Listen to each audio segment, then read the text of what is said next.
G'day ladies and gents, and welcome back to Kerbal Space Program with Mags. Yes, Season 2 is finally here.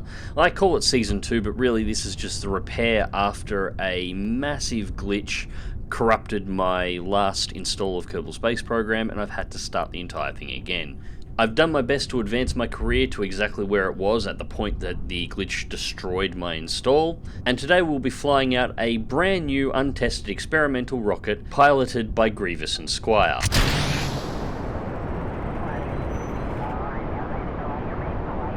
Yeah, what can possibly go wrong with this launch? Yes, we have Squire Kerman and Squire Kerman at the controls of this new rocket. And this rocket is a suboptimal design. Oh, I should probably mention first that neither Griviues or Squire Kerman are qualified pilots. One's an engineer and one's a scientist. The only pilot that I did actually have available for this launch was Valentina Kerman, as Jeb is currently on the Mun. However, she was unavailable for usage at the time. Something about a suspension for crashing the Jeb 1 experimental SSTO. Anyways, as I was saying, a suboptimal design.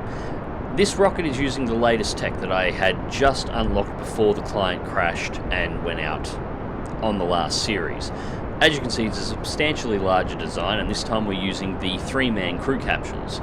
Now, the core of this rocket was originally going to be an Apollo-styled launcher, with a command module that would stay in space and a lander that would land on the Mun and then return. However, I haven't upgraded my launch pad to its maximum size yet, so I have a few restrictions on this particular launch. First of all was weight. At the moment, my rockets are restricted to 140 tons at maximum, and you'll notice the SRBs that I just jettisoned were rather small in comparison to the rest of the rocket. The original design had larger SRBs, which I do have available, but it pushed the design's weight up to 160 tons.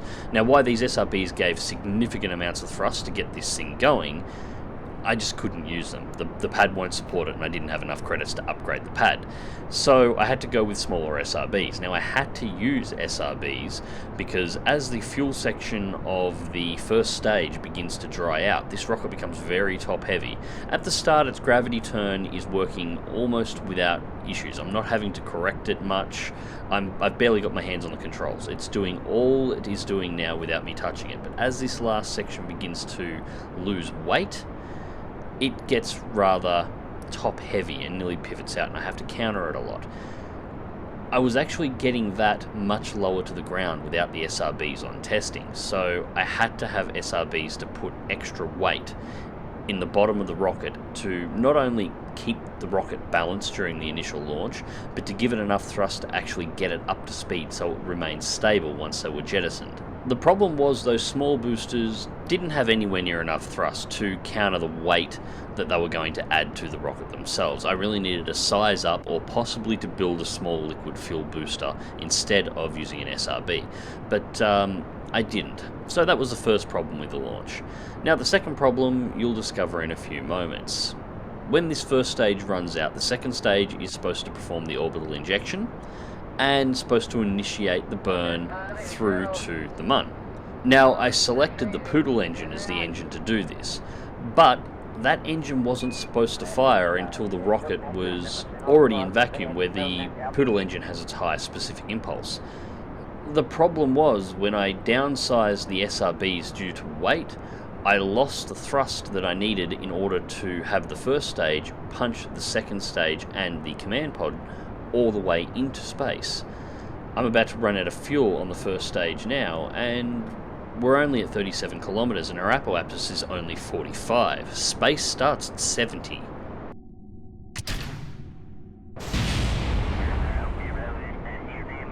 But at least we got a little bit of explosive staging there, which is always nice and fun.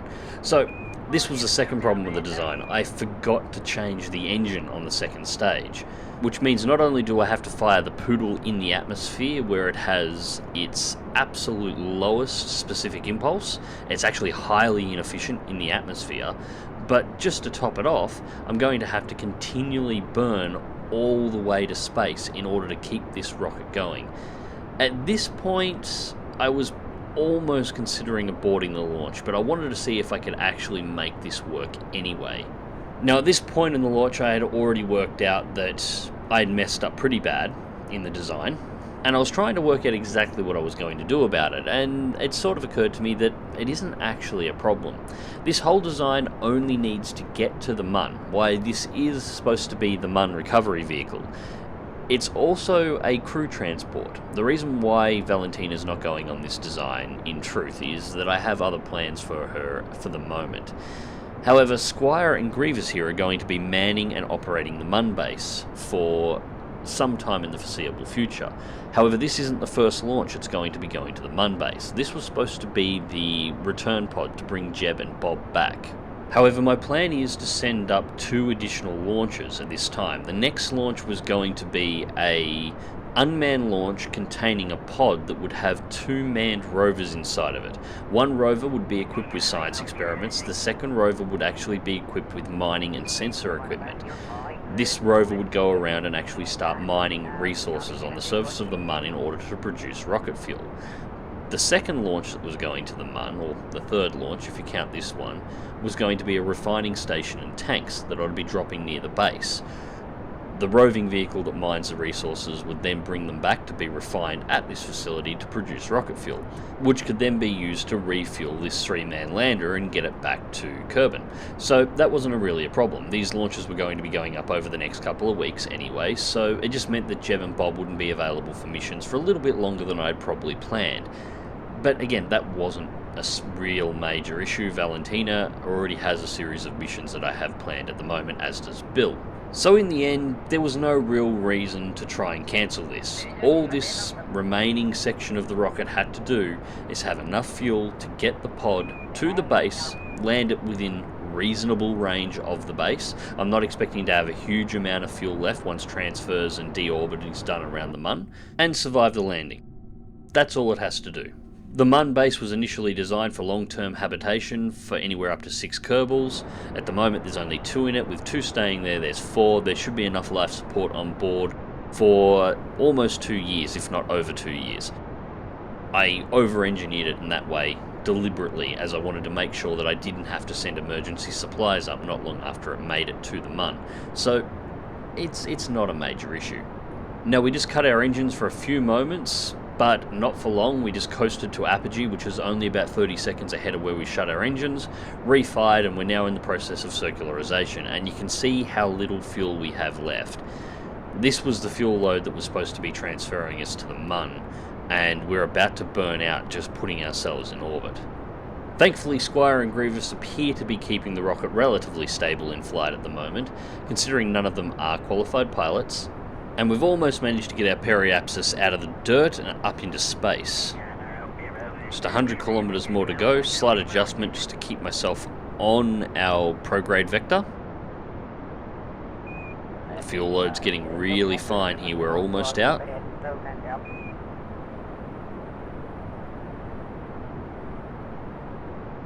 And there's a transfer, we're now climbing off the surface of the planet into altitude. We've technically got an orbit. I've just got to push it out far enough to make it to space.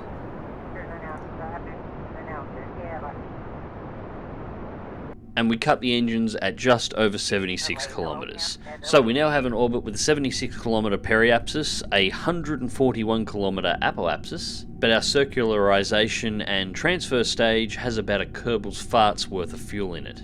Now at this point I was actually going to jettison the tank just before pulling a successful orbit out of the atmosphere so that the transfer stage would at least burn up and not leave space junk everywhere.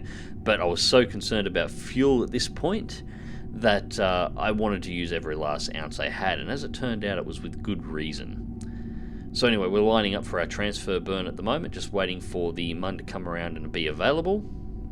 Once again, no maneuver nodes for this particular transfer. This is going to be a straight eyeball. I don't really see the need of using maneuver nodes for a Mun transfer. As always, it's much simpler just to wait for the Mun to clear the horizon and then burn straight towards your prograde vector, and you'll always get an intercept on the Mun, every single time.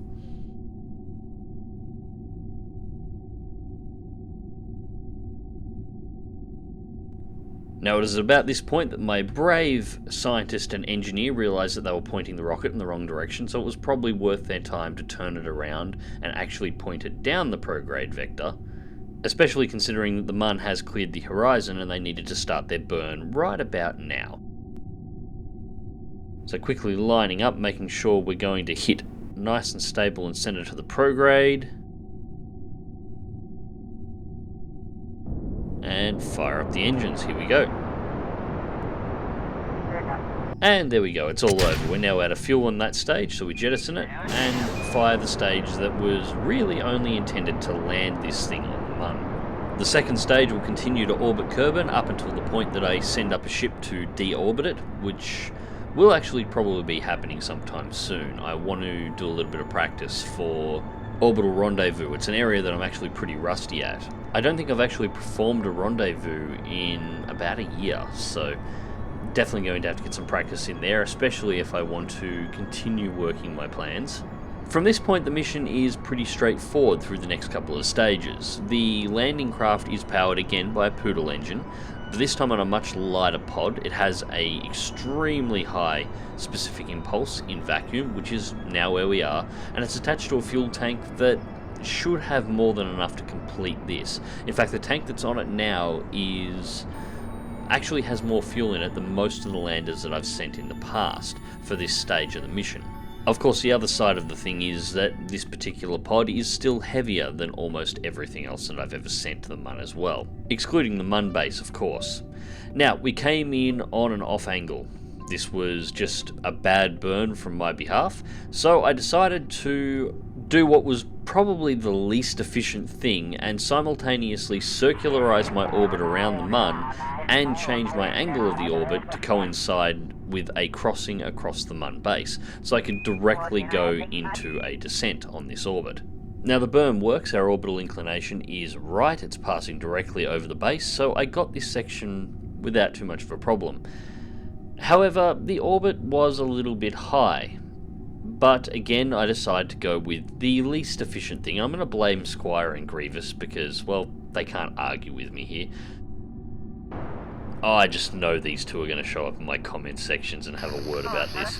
But anyway, I decided to start my descent from almost 180 kilometers up, where I would normally perform a descent like this from no more than 40 kilometers. This is going to be a suicide burn-in. Now, suicide burns are the least efficient way to descend to a planet.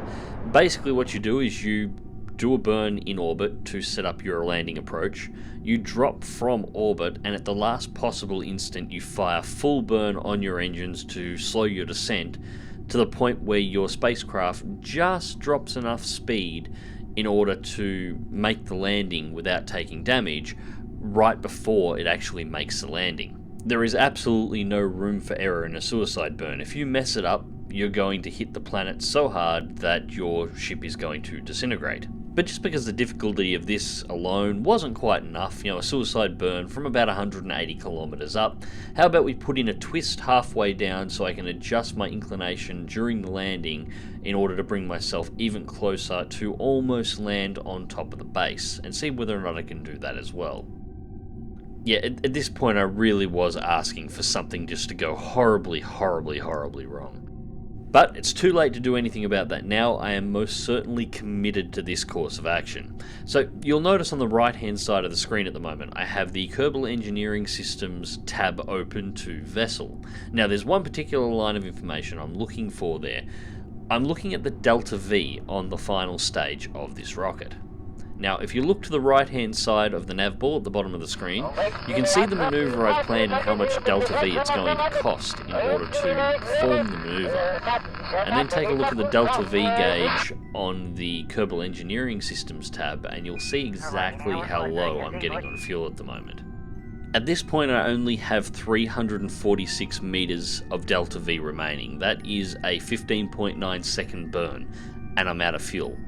Now the safe impact tolerance of these landing legs, as far as I'm aware, is about 80 meters per second. So I have 80 meters per second that I can take out of my descent and still safely land.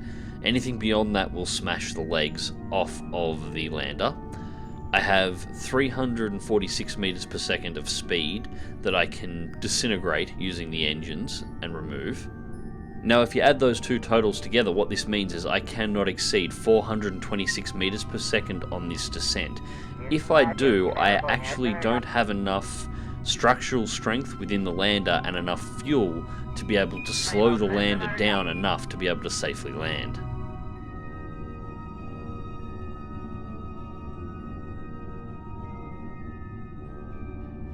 And we just passed 426 meters per second descent speed. This is going to go very, very, very bad.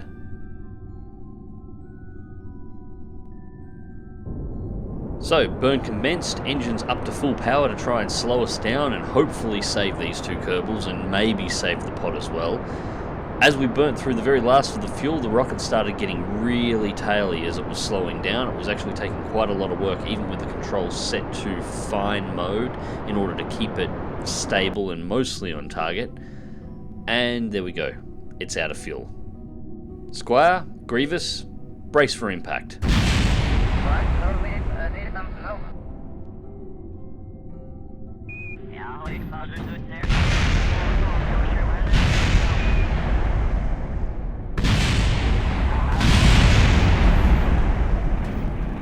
Okay, it's all fine, you can stop exploding now, you really can stop.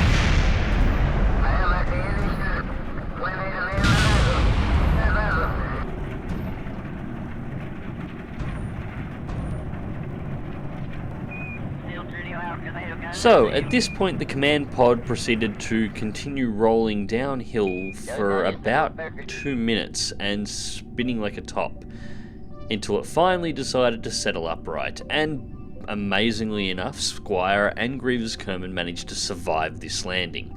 However, they're not quite out of the woods yet.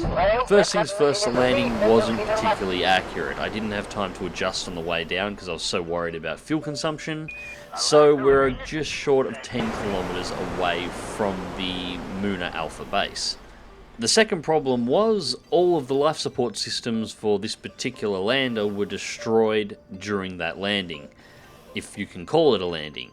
If I don't get Squire and Grivius to that base immediately, they're both gonna die. Thankfully, the combination of the jetpack and the low gravity on the Mun meant that leap hopping each of the Kerbals all the way to the base was not too much of an issue. To make sure the two Kerbals were always in range of one another so I could easily switch back and forth between them, I jumped them about halfway each and then finished the jump on a second one. So Grivius never got any more than about 5 kilometers away from Squire at any given time, or a bit less than. Although their landings at the base itself both left something to be desired.